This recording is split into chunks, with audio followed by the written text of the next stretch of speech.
So I really got into this idea of levels of development that humans go through being massively influential in type.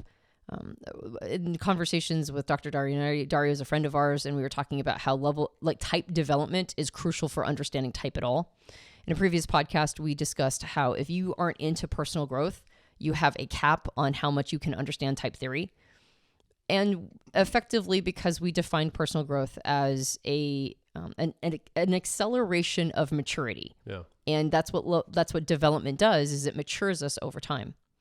So, by the way, speaking of that, in the last episode, we talked about this idea of maturity and how growth helps us mature. And I realized that what a great framework as the metric, as the outcome of growth. I think a lot of people connect happiness to personal growth. Like, oh, I want to personally grow so I can be happy. Mm-hmm.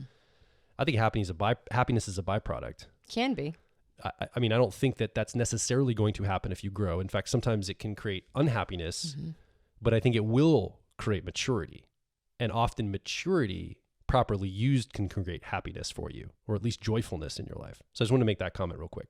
Yeah, well, I think when we're mature, we spot opportunities for happiness and can make them happen a little easier. Yeah. It just greases the wheels of that. It doesn't guarantee anything, but it definitely makes it so that if it's possible, we are as ready for happiness as we can be. Yeah. and to move into that arena. That said, I got really into this concept of levels of development being huge influence in type with my conversations with Dario. And then I started going down a rabbit's hole of looking at this. And in fact, in our Profiler training program, we do a virtual event once every 6 months for everybody who's in the Profiler training, ecosystem. And the last one I did, I presented an entire, sort of all day event around understanding how levels of development are crucial in our profiling, because we're going to show up differently depending upon what time period of life we're in. And I did quite a bit of research into Erik Erikson's model, because he's basically foundationally the person who talks about levels of development in childhood. But at a certain point, Erikson just stops talking about development. And in all of my research, I mean, there are people who talk a little bit about midlife, but at that point, it really is Jung's work that is the best to pivot to. So combining these two, in my opinion, both of them are geniuses, but these two geniuses' work ended up creating a model of effectively like 5 different levels of development and the kinds of things our egos are going to go through.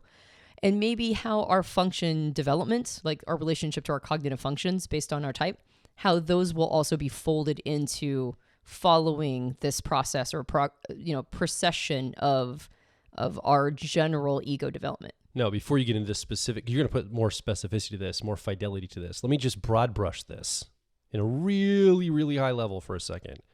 We could look at somebody's life, and we've talked about this on just recent podcasts. We talked about generational theory. The average lifespan, let's say, is about 80 years. So you could broadly divide a person's life into 4 broad sections of life. It could be childhood, which is 0 to 20, young adulthood, 20 to 40, midlife, 40 to 60, elderhood, 60, 80 plus, right, and beyond.